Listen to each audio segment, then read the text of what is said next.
Hi, my name is Joe Visser, and I'm going to show you a quick tutorial on how to design shapes around a circle. So what I'm going to do first is create a circle that is 9 by 9 inches and center it on my artboard. So you can make this just an outline, which is Shift X to change it from a fill to an outline, and then I'm going to create a star. So just make a small star, change it to my fill, and then move it up to the top. So what I'm going to do is, rather than trying to figure out how to add this up and make these go around, there's an easier way, which you might know. You just find the center here, which you can press Control Y to see the X here, and it will say center, or you can just hover over and it will pop up. So, holding Alt, you'll see a negative pop up there. Click on the center. So 360 degrees is the circle, divided by, let's say, 24. So that's 360 degrees around the circle, and we're going to have 24 stars evenly spaced. Hit copy. It only did one, so we're going to hold Control D, and there you go. So it's all the way around, but these are all individual shapes. And you might say, well, I don't want all these different shapes, because if I want to move this, which you can group it, press Control G and get it all in a group, that's fine. But there's another way to do this. So let's Z back and hold Alt and drag out another star. So we're going to take this star, and under our brush panel, if you don't have it open, it's under Window, Brushes.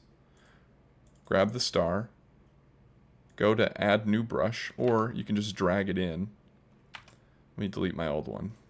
So you just click New Brush, Pattern Brush, OK.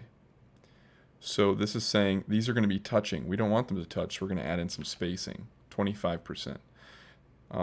If you want to have these not be black, you could leave them as black when you create the brush, but then go to Tints, which will take on the color of whatever you pick after the fact. If you put it on none, it'll only be able to stay black. So make sure you check that. So hit OK and delete this star. We're going to put this one up here for a second for safekeeping. So select the circle, copy it to the front so you have another one. So the original circle's still here, and we create another circle. Click the circle and then add the brush.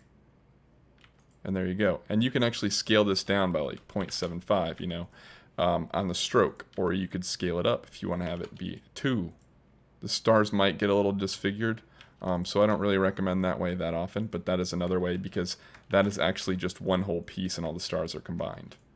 Which you can also, get the stars out if you really want to. Go to Object, Flatten Transparency, and hit OK. And then they are all their own individual stars. So let's Z back. The third and final way you can do this is if you select a star. We're going to take this star and drag it into our symbols palette. You can name it star, change it as a graphic. I don't really click any of these, it doesn't really matter. This is important because this is your rotation mark, so leave that as that point there, hit OK. So we're going to take this and we are going to center it on the circle again and just put it a little above it. So select this, get out your rotate tool, which is R, hold Alt again and click.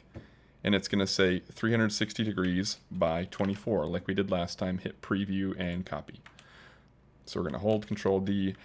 And now you see that they rotated around. They're all their own shapes. But what if you say, I want to change the rotation of this so all the points are facing up? So you can see here, like the points are facing off to an angle, or they're facing this way, or they're facing this way.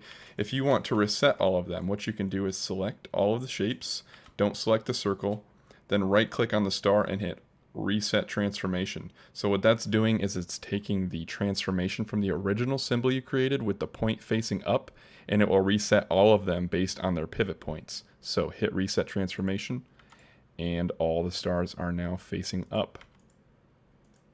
So that is my basic tutorial. That's 3 different ways to put stars around a circle. And there's other ways too. I'm sure there's 15 different other ways. I'm just giving you the 3 basic ones that I use the most. So if you have any questions about that or can't figure out anything, please let me know in the comments and I would be happy to help. Have a great day.